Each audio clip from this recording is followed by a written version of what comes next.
എന്റെ ചെറുപ്പക്കാരെ, താടി വടിക്കുന്നവർക്കുള്ള ഗൗരവത്തെക്കുറിച്ച് 100 ഹദീസുകളാണ് റസൂലുള്ള പഠിപ്പിക്കുന്നത്. ഖാലഫിൽ ഇഖ്നാഇൽ പറയുന്നു യഹ്റുമു ഹൽഖുഹാ, താടി വടിക്കൽ ഹറാമാണ്. ഞാനിവിടെ അതിലും പണ്ഡിത മഹത്തുക്കളുടെ അഭിപ്രായ വ്യത്യാസമുണ്ട്. എന്തോ ആവട്ടെ, മുശ്രിക്കീങ്ങളുടെ ചര്യയാണത്, ജൂതന്മാരുടെ ചര്യയാണത്, മജൂസികളുടെ ചര്യയാണത് എന്ന കാര്യത്തിൽ തർക്കമില്ല.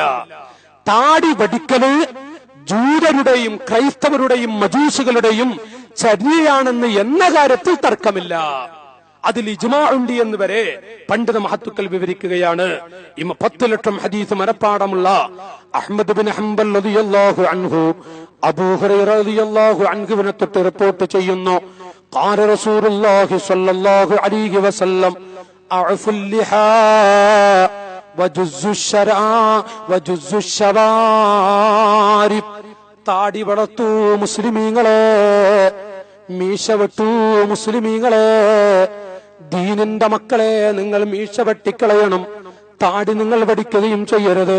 വലാ തശബ്ബഹു ബിൽ യഹൂദി വന്നസ്വറാ, വ്യക്തമായി പറയുന്നു റസൂലുള്ളാഹ്, വലാ തശബ്ബഹു, ജൂതരോട് നിങ്ങൾ സാദൃശ്യമായി നടക്കരുത്, നസ്രാണികളോട് സാദൃശ്യമായി നടക്കരുത്. ലാ തശബ്ബഹു ബിൽ ആജിം, നിങ്ങൾ അനറബികളായ ആളുകൾ പല ആളുകളുമുണ്ട്, താടി പിടിച്ച് നടക്കുന്നത്, അവരുടെ കൂടെ ആ ചര്യ നിങ്ങൾ പിടിക്കരുത്. അഅഫുൽ ലിഹാ, അതുകൊണ്ട് താടി വളർത്തൂ. ജൂതരുടെ ശൈലിയും നസ്രാണികളുടെയും അനറബികളായ അഅജമികളുടെയും ഒരു ചര്യയാണ് താടി പിടിച്ചുകൊണ്ട് മീശ വെട്ടാതെ വളർത്ത് നടക്കുന്ന ശൈലി. അതുകൊണ്ട് അത് വലിച്ചെറിയൂ മുസ്ലിം സമുദായമേ.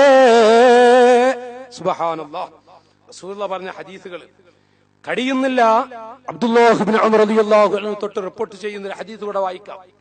അതിങ്ങനെ പറയുമ്പോ മനസ്സുകൊട്ട് മുസ്ലിമീങ്ങളെ, താടി പഠിച്ച ആളുകൾ, എന്റെ വാളുകൾക്ക് എന്റെ സ്റ്റേജിലിരിക്കുന്ന എന്റെ പിതാക്കൾ ഉമറാക്കളെ, ഇൻഷാ അല്ലാഹ് നാളെ തൊട്ട് ഈ മുഖത്ത് ഞാൻ ബ്ലേഡ് വെക്കില്ല. നാളെ തൊട്ട് എന്റെ താടിയിൽ എന്റെ ഒരു രോമം പോലും ഞാൻ ബ്ലേഡ് വെച്ചുകൊണ്ട് അവിടുന്ന് കളയുകയില്ല, നശിപ്പിക്കുകയില്ല. എന്റെ സദസ്സിലുള്ള പ്രായം ചെന്ന പിതാക്കളെ, നിങ്ങൾക്ക് വെറുപ്പുണ്ടാവരുത്. എന്റെ പ്രായം ചെന്ന പിതാക്കളോട് വിനയത്തോടുകൂടെ പറയുകയാണ്, നിങ്ങളൊക്കെയാണ് ഉപ്പമാരാ, പറയാതിരിക്കാൻ വയ്യല്ലോ ഉപ്പമാരെ, വയസ്സായ നിങ്ങള് ഇനി താടി പഠിച്ച് നടന്ന പറ്റൂലല്ലോ. നിങ്ങൾ താടി പഠിക്കരുത് എന്നതിന് വേണ്ടി തന്നെയാണ് ഞങ്ങളിത് പറയുന്നത്. പ്രായം ചെന്നവരൊക്കെ ചെറിയൊരു താടി വെച്ചിട്ട്, നിങ്ങളത് ബാർബർ ഷോപ്പിൽ ചെന്നാലും അവരോട് പറഞ്ഞാൽ മതി ഒരു ചെറിയ താടി, എന്നിട്ടെങ്കിലും നബി തങ്ങളുടെ അരികിലേക്ക് ഹാജരാവൂ. റസൂലുള്ളാഹി പറയുകയാണ്, മൻ തശബ്ബഹ ബിഖൗമിൻ ഫഹുവ മിൻഹും, ആരുടെ ചര്യയാണ് ഒരുത്തൻ പിടിക്കുന്നത് അവരിൽ പെട്ടവനാൻ. നഊദു ബില്ലാഹ്, താടി പഠിക്കുന്നത് ജൂതരുടെ ചര്യയാണ്, ക്രൈസ്തവരുടെ ചര്യയാണ്, മജൂസികളുടെ ചര്യയാണ്. എന്നാൽ താടി പഠിക്കുന്നവരിൽ അവരിൽ പെട്ടുപോകുന്നതാണ്. മൻ തശബ്ബഹ ബിഖൗമിൻ ഫഹുവ മിൻഹും ലൈസ മിന്നാ മൻ തശബ്ബഹ ബിഗൈരിനാ, നമ്മിൽപ്പെട്ടവനല്ല, നാമല്ലാത്തവരോട് സാദൃശ്യമായി നടക്കുന്ന മുസ്ലിം നമ്മിൽപ്പെട്ടവരല്ല.